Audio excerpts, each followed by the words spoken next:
So in this numerical, that is designing this wide bandpass filter with lower cutoff frequency as 200 hertz and higher cutoff frequency as 1 kilohertz, okay, and a passband gain of 4. So first we have to start designing with either of the filters, that is either a low pass filter or a high pass filter. So before starting the design, one should know that how this wide bandpass filter is been constructed.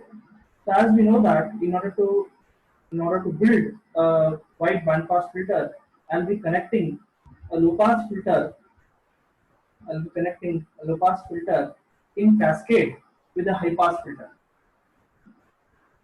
So simple first order low pass filter is in series with a high pass filter, a first order high pass filter.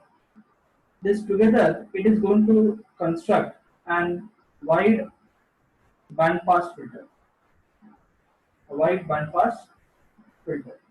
Now, what he has said over here in this particular numerical is, he has given us the gain of the network, the gain of the complete band pass filter as 2. So this means that a low pass filter should have a gain of 2 and a high pass filter should have a gain of 2. So since they are in cascade connection, since they are in series connection, okay, so I can simply say that the gain gets multiplied and hence the total gain of the network will be equal to 4. Total gain of the network will be equal to 4. This is how one need to identify the given problem statement. So he has asked us to design an wide bandpass filter whose lower cutoff frequency is 200 Hz, higher cutoff frequency is 1 kHz, and the passband gain is 4. So one should not read that low pass filter itself is having a gain of 4, high pass filter itself is having a gain of 4. No, since both of them, they will be in cascade. So I need to understand that when network is having a gain of 4, it means it's possible only when low pass filter and high pass filter individually they will be having a gain of 2 each. Okay. So now we will start designing our low pass filter. We'll start designing our low pass filter. So the first step, so we are designing our low pass filter. Okay. So the first step in our design is, first I need to identify what is the higher cutoff frequency, FH. The higher cutoff frequency is being given by 1 kilohertz. So it's already been given in the numerical. Then second step is I need to assume the value of C. I need to assume the value of C. The value of C, we are going to assume it as 0.01 microfarad. 0.01 microfarad. Then we are going to compute what is the value of R. We are going to compute what's the value of R. The value of R is being given by 1 upon 2 pi FH into C. So R is equals to 1 divided by 2 into 3.142 into FH. FH is nothing but the higher cutoff frequency value. So FH is being given by 1 kilohertz into C is capacitance of the capacitor 0.01 microfarad. Then the value of R is being given by, so if I compute the value of this data, then I know that the R stands to be as 15.91 kilo ohm. 15.91 kilo ohm. So this is the value of R. Okay. Now once I have designed my low pass filter, now I will start designing my high pass filter.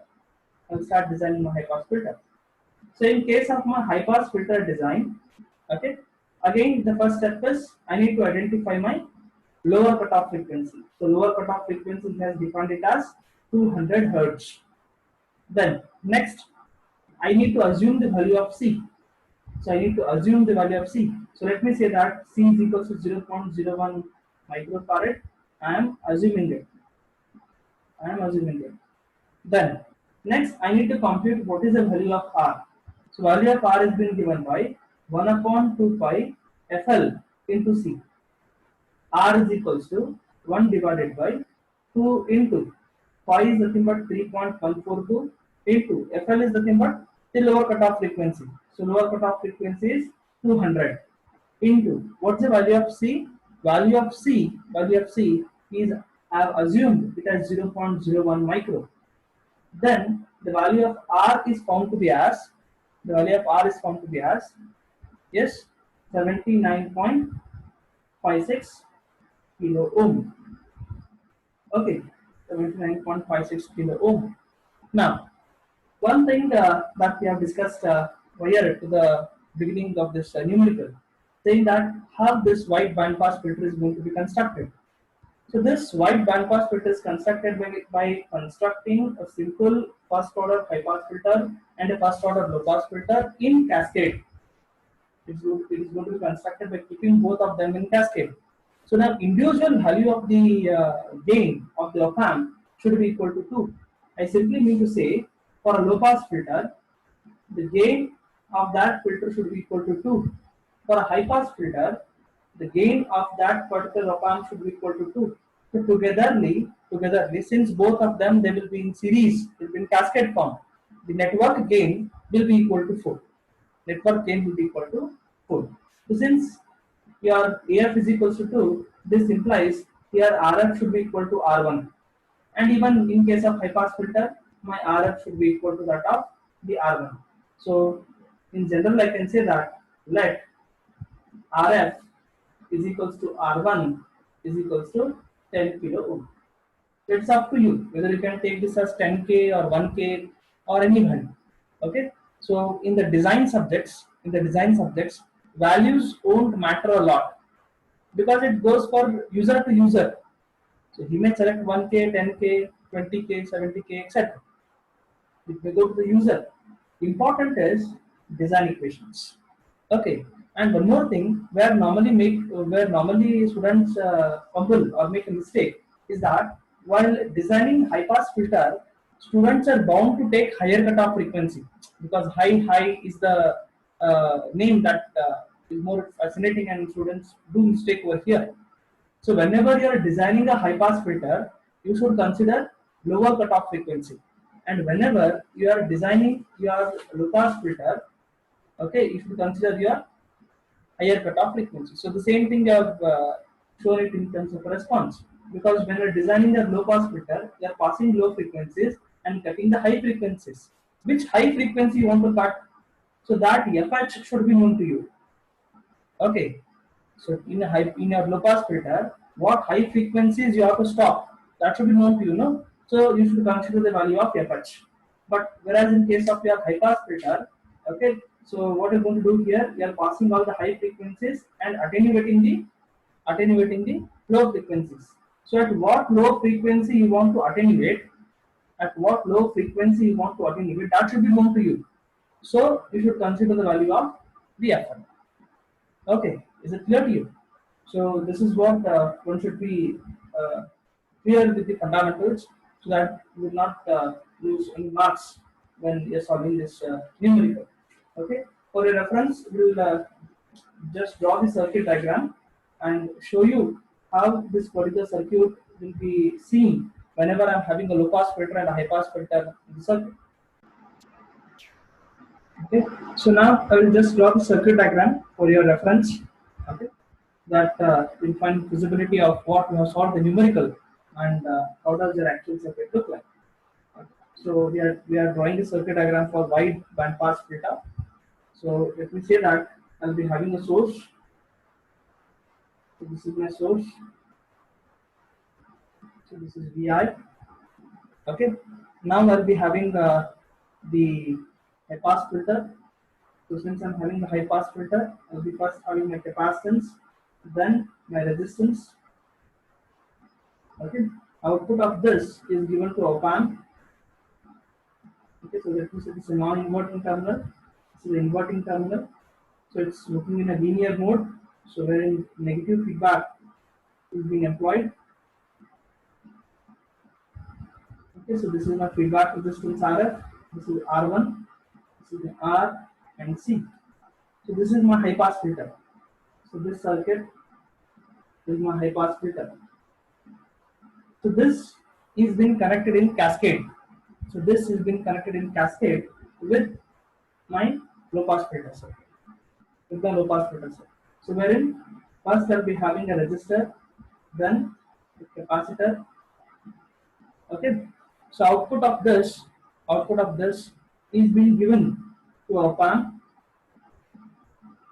is being given to op amp. Okay.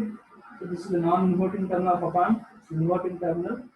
Then, since again it's operating linear mode, a negative feedback need to be employed. Okay. So I can connect this to ground. R and C. This is my RF and R1. So here I'll be having my output load RN. Okay. So then I can observe my output voltage. Now this section of the circuit indicates a low pass filter. Indicates and low pass filter. So let me say this is my R dash and C dash. So since R and C would make a difference. So let me say this is a RC, RF, then R1. This is my RF dash and R1 dash. Okay. So for low pass filter, whatever components are there, we have defined it by dash, and high pass filter, whatever is there, we have just defined it the actual values. It's just a nomenclature, or just term wherein it differentiates the component between a low pass and a high pass filter. Okay. Now, since we have maintained the gain of these as 2, so we are able to find the same value for RF and R1 in this case also, RF and R1 in this case also. So we have selected it as equal to from 10 kilo ohm or 1 kilo ohm up to the user. Okay, and we are able to design the value of R and C in this case as well as R and C in this case. So this is how, as we discussed, that our low pass filter and high pass filter, they are connected in the cascade form to define the whole network is called as a wide band pass filter. Okay, so the whole network is called as wide band pass filter. So in the next session, we'll be discussing some more numericals related to the active filters.